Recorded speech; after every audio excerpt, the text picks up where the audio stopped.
এই পৃথিবীতে কিছু প্রশ্ন আছে যেগুলো আমরা প্রতিদিন শুনি, জানি, মানি, কিন্তু কখনো গভীরভাবে ভাবি না। পেঁয়াজ আর রসুন ঠিক তেমনই দুইটি নাম। রান্নাঘরের সবচেয়ে পরিচিত এই দুই উপাদান নিয়ে শতাব্দীর পর শতাব্দী ধরে চলে আসছে এক রহস্য, এক বিতর্ক, এক নীরব প্রশ্ন। পেঁয়াজ রসুন কি সত্যিই নিষিদ্ধ, নাকি এর পেছনে লুকিয়ে আছে এমন এক আধ্যাত্মিক সত্য যা আমরা কখনো জানতেই চাইনি? আজকের এই ভিডিওতে আমরা শুধু খাওয়া যাবে বা খাওয়া যাবে না এই সরল প্রশ্নে আটকে থাকব না।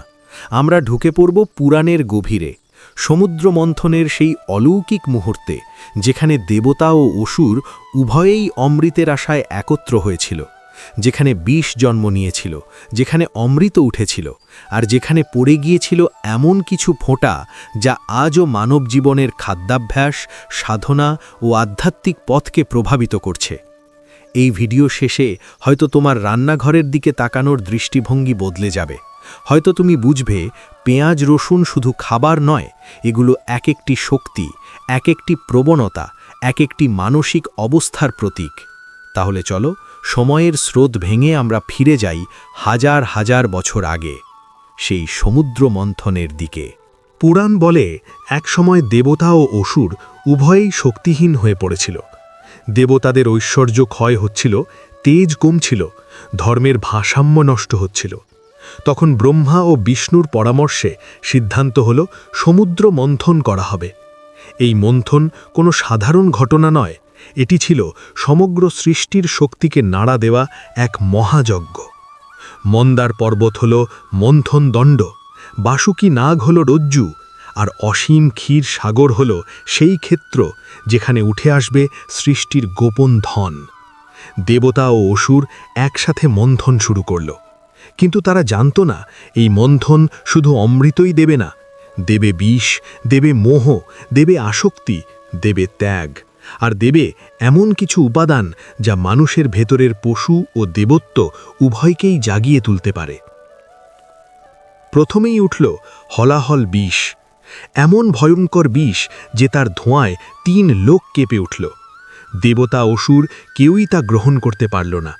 তখন মহাদেব শিব সেই বিষ নিজের কণ্ঠে ধারণ করলেন। সেদিন থেকেই তিনি নীলকণ্ঠ। এই ঘটনা আমাদের শেখায় সব কিছু গ্রহণ করার ক্ষমতা সবার থাকে না, কিছু শক্তি কেবল মহাসাধকের জন্য। মন্থন চলতে থাকল, একে একে উঠল কামধেনু, ঐরাবত, লক্ষ্মীদেবী, পারিজাত বৃক্ষ, আর শেষে উঠল ধন্বন্তরী, হাতে অমৃত কলস। তখনই শুরু হলো বিভেদ। অসুরেরা অমৃত নিজেদের করতে চাইল, দেবতারা বঞ্চিত হল। সেই মুহূর্তে বিষ্ণু মোহিনী রূপ ধারণ করলেন। এখানেই শুরু হয় সেই গোপন অধ্যায় যেখান থেকে পেঁয়াজ ও রসুনের কাহিনী জন্ম নেয়। এক অসুর ছদ্মবেশে দেবতার সারিতে বসে অমৃত পান করছিল। সূর্য ও চন্দ্র তাকে চিনে ফেলল। বিষ্ণু সুদর্শন চক্র চালালেন, অসুরের মাথা বিচ্ছিন্ন হল, কিন্তু অমৃত গলায় পৌঁছে গিয়েছিল। সেই মাথা অমর হয়ে রাহু ও কেতুতে রূপ নিল, আর যে অমৃত মিশ্রিত রক্ত ও দেহাংশ পৃথিবীতে পড়ল, সেখান থেকেই জন্ম নিল পেঁয়াজ ও রসুন। এই কারণেই বলা হয় পেঁয়াজ রসুনে আছে অমৃতের শক্তি, কিন্তু আছে অসুরের প্রবৃত্তিও। আছে জীবন শক্তি, কিন্তু আছে তামসিকতা। আছে উত্তেজনা, কিন্তু নেই শান্তি। এই দ্বৈত স্বভাবই পেঁয়াজ রসুনকে করেছে বিতর্কিত। হিন্দু দর্শনে বলা হয় এই জগতের সব কিছু 3টি গুণে আবদ্ধ: সাত্ত্বিক, রাজসিক ও তামসিক। সাত্ত্বিক মানে শান্তি, স্বচ্ছতা, ভক্তি, সংযম। রাজসিক মানে কর্মচাঞ্চল্য, আকাঙ্ক্ষা, ভোগের তৃষ্ণা। তামসিক মানে অলসতা, ক্রোধ, মোহ, অজ্ঞান। মানুষের খাদ্য শুধু শরীর গঠন করে না, তা মানুষের চিন্তা, অনুভূতি, এমনকি ঈশ্বর চিন্তাকেও প্রভাবিত করে। পেঁয়াজ ও রসুনকে আয়ুর্বেদ ও যোগশাস্ত্রে মূলত রাজসিক ও তামসিক খাদ্য হিসেবে চিহ্নিত করা হয়েছে। এগুলো খেলে শরীরে উত্তাপ বাড়ে, রক্ত সঞ্চালন তীব্র হয়, ইন্দ্রিয়গুলো জেগে ওঠে। সংসারী জীবনে তা শক্তি দেয়, কিন্তু যারা অন্তর্মুখী সাধনা করে তাদের জন্য তা বাধা হয়ে দাঁড়ায়। এই কারণেই মন্দিরে ভোগ রান্নায় কখনো পেঁয়াজ রসুন ব্যবহার হয় না, কারণ ভোগ মানে শুধু খাবার নয়, তা হলো রান্নাকারীর মনোভাব, চেতনা, ভাব। ঈশ্বরের সামনে যা অর্পণ করা হচ্ছে তা হতে হবে সাত্ত্বিক, শান্ত, নির্মল, সংযত। পেঁয়াজ রসুন সেই স্তব্ধতা ভাঙে, মনকে বাইরের দিকে টেনে আনে। অনেক সাধু সন্ন্যাসী বলেন, পেঁয়াজ রসুন খেলে জপে মন বসে না, মন্ত্র পড়লেও ভাব থাকে না, চোখ বন্ধ করলেও ইন্দ্রিয় ছুটে যায়। এই অভিজ্ঞতা শত শত বছরের সাধকদের অনুভব থেকে উঠে এসেছে। তারা লক্ষ্য করেছেন, খাদ্য বদলালেই চিন্তা বদলায়, চিন্তা বদলালেই সাধনার গতি বদলে যায়। শাস্ত্র এত সরল নয় যে সবাইকে একরকমভাবে বাধ্য করে। গৃহস্থের ধর্ম আর সন্ন্যাসীর ধর্ম এক নয়। যে মানুষ সংসারে থেকে দায়িত্ব পালন করছে তার জন্য শরীরকে শক্ত রাখা জরুরি। শাস্ত্র সমস্যা দেখে না, শুধু ফল দেখায়। এই কারণেই সমুদ্র মন্থনের কাহিনী আবার গভীর অর্থ পায়। অমৃত সবার জন্য ছিল, কিন্তু সবাই তা ধারণ করতে পারেনি।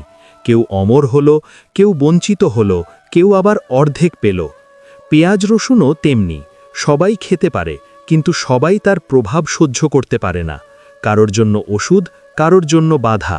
ভক্তির পথে হাঁটতে গেলে শাস্ত্র একটাই প্রশ্ন করে, এই খাদ্য কি আমাকে ঈশ্বরের কাছে নিয়ে যাচ্ছে, নাকি আমার ইন্দ্রিয়ের কাছে বেঁধে ফেলছে? যদি খাবার খাওয়ার পর মন আরও শান্ত হয়, নাম জপে আনন্দ আসে, অহংকার কমে, তাহলে সেই খাদ্য সাত্ত্বিক। আর যদি খাবার খাওয়ার পর ক্রোধ বাড়ে, কামনা জাগে, অস্থিরতা আসে, তাহলে সেই খাদ্যই আধ্যাত্মিক পতনের কারণ। অনেক ভক্ত নিজের অনুভব থেকে পেঁয়াজ রসুন ছেড়ে দেয়। তারা বলেন, এখন আর ভালো লাগে না, খেলে মন ভারী হয়ে যায়। জোর করে খাদ্য বদলানো ভণ্ডামি হতে পারে, কিন্তু উপলব্ধি থেকে বদল এলে তা হয় সাধনা। শাস্ত্র বলে, ঈশ্বর কাউকে শাস্তি দেন না, তিনি শুধু ফল দেখান। খাদ্য যেমন, ভাব তেমন, ভাব যেমন, কর্ম তেমন, কর্ম যেমন, ভবিষ্যৎ তেমন। এই সরল সূত্রটাই মানুষ বুঝতে চায় না। সোশ্যাল মিডিয়ায় বিভ্রান্তি আরও বেড়েছে। কেউ বলে পেঁয়াজ রসুন খেলে ভক্ত হওয়া যায় না, কেউ আবার বলে এগুলো কুসংস্কার। দুটো কথাই অসম্পূর্ণ। ভক্তি কোনো খাদ্য তালিকার নাম নয়। ভক্তি হল ঈশ্বরের প্রতি আত্মসমর্পণ। আর আত্মসমর্পণ মানে নিজের দুর্বলতা স্বীকার করা। পেঁয়াজ রসুন কখনোই একা নিষিদ্ধ বা একা পবিত্র নয়। নিষিদ্ধ বা পবিত্র হয়ে ওঠে মানুষের ভেতরের প্রবণতা অনুযায়ী। সমুদ্র মন্থনের মতো মানুষের জীবনেও একই সঙ্গে থাকে ভোগ ও যোগ, আসক্তি ও বৈরাগ্য। কোনটা আমরা গ্রহণ করছি, কোনটাকে লালন করছি, সেটাই আমাদের পথ নির্ধারণ করে। যদি তুমি শুধু জীব তৃপ্তির জন্য খাও, অসুর শক্তিশালী হয়। যদি সচেতনভাবে কৃতজ্ঞতা নিয়ে খাও, দেবত্ব জাগে। একই খাবার, কিন্তু ফল আলাদা। সমুদ্র মন্থনের সবচেয়ে বড় শিক্ষা হল, মন্থন থামালে কিছুই ওঠে না। জীবনেও তাই। যদি তুমি প্রশ্ন করা বন্ধ করো, নিজের অভ্যাসের দিকে তাকানো বন্ধ করো, অমৃতও আর উঠবে না। পেঁয়াজ রসুন নিয়ে প্রশ্ন করা মানে নিজের চেতনা নিয়ে প্রশ্ন করা। আজ হয়তো তুমি পারছো না ছাড়তে, ঠিক আছে, ঈশ্বর ধৈর্য ধরেন, তিনি দেখেন প্রচেষ্টা। আজ যদি সচেতন হও, আজ যদি বিচার না করো, আজ যদি নিজের ভেতরের বিষটা দেখতে পাও, তাহলেই মন্থন শুরু হয়ে গেছে। একদিন সেই বিষের পরে অমৃত উঠবেই। যদি এই কথা তোমার মনে একটুও নাড়া দেয়, তবে এটুকুই প্রার্থনা, নিজের ভেতরের মন্থন থামিও না। কারণ অমৃত কখনো বাইরে নয়, অমৃত উঠে আসে ভেতর থেকেই।